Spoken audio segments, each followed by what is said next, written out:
still hear the echoes of their laughter, the cruel, dismissive snickers that cut through my dreams like jagged knives. "You're wasting your time," my father sneered, his voice thick with contempt. "Fiber optics? That's not a real job. You're never going to amount to anything with that techno mumbo jumbo." My mother shook her head, eyes full of disappointment, as if I had betrayed not just the family, but the very essence of what they believed I was. Back then, I was just a young man chasing a vision that seemed impossible, an engineer obsessed with making communication faster, clearer, more connected. But to them, I was an embarrassment, a fool dabbling in a ridiculous field that had no place in our tradition-bound world. My friends, my own siblings, even relatives I barely knew, mocked me relentlessly. "You'll fail," they'd say. "You're fooling yourself. Better stick to something safe, like running the family business or becoming a lawyer." I was told I was chasing shadows, that I'd never prove I belonged anywhere but beneath their dismissive gaze. And I believed them for a long time.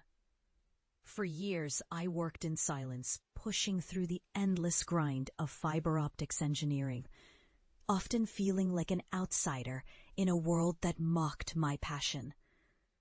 When I was dismissed from the elite art restoration world, framed for a crime I didn't commit, I could have crumbled. Instead, I chose to rebuild. I poured myself into my craft, into understanding the unseen fibers that carry our voices, our hopes, our stories. I wanted to prove that there was more to me than the bitter words of my family, more than their limited vision of success. It was a relentless journey.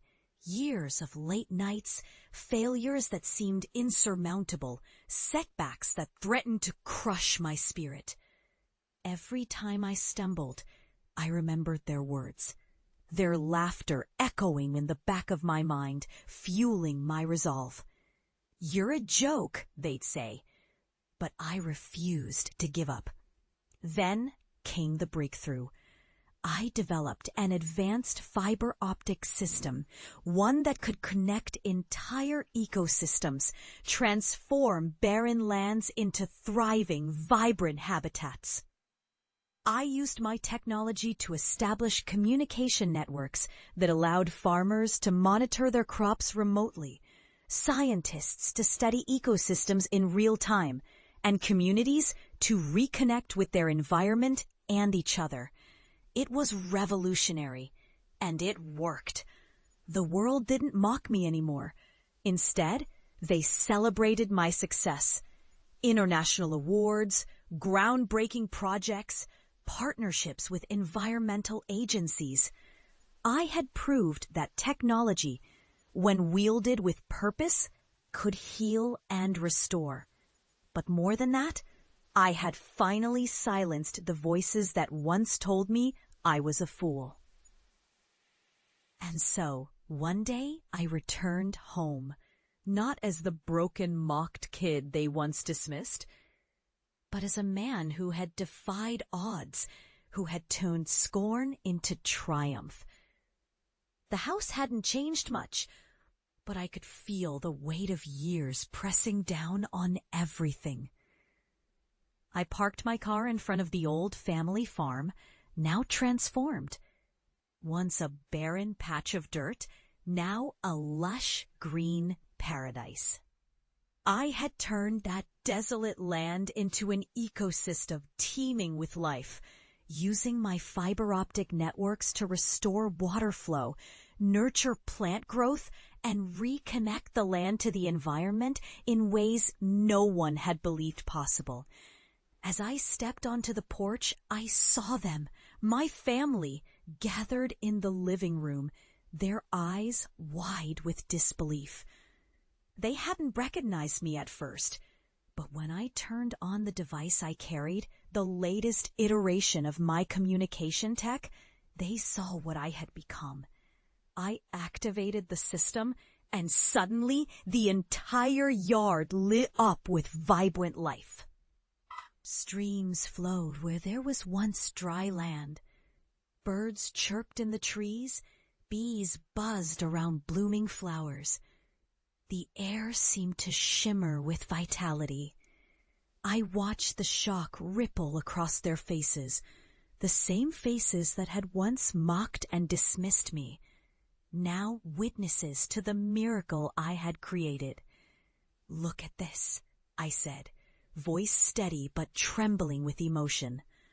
"This is what your ridicule almost kept me from achieving.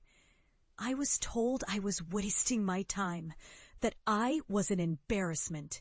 But I proved that even in a world that sees only the surface, real worth lies beneath. I turned failure into a foundation, mockery into meaning." Silence. Then my father, eyes moist, whispered, "We were wrong. We didn't see the potential. We judged you by our limited view." My mother's voice caught in her throat. "You've done something truly beautiful. We never imagined you'd be the one to restore life where we thought only despair could thrive." In that moment, I realized something profound. Their past words, their doubts, they were just chains I had to break free from. I had been told I'd fail, labeled a fool, dismissed as insignificant. But I had turned that very doubt into my greatest strength. My journey was a testament to resilience, to believing in a vision no one else dared to see. That night, as I looked out over the land I had reanimated, I understood. Success isn't measured by applause or awards alone. It's about overcoming the voice inside that says you're not enough. It's about transforming rejection into redemption, despair into hope. And in that, I found my true victory. Because I am not just a fiber optics engineer. I am a reminder that no matter how loud the world mocks, the power to forge your destiny lies within.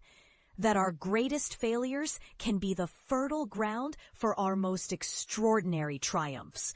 And that in the end, the greatest success is not just what we build, but how we rise after being knocked down.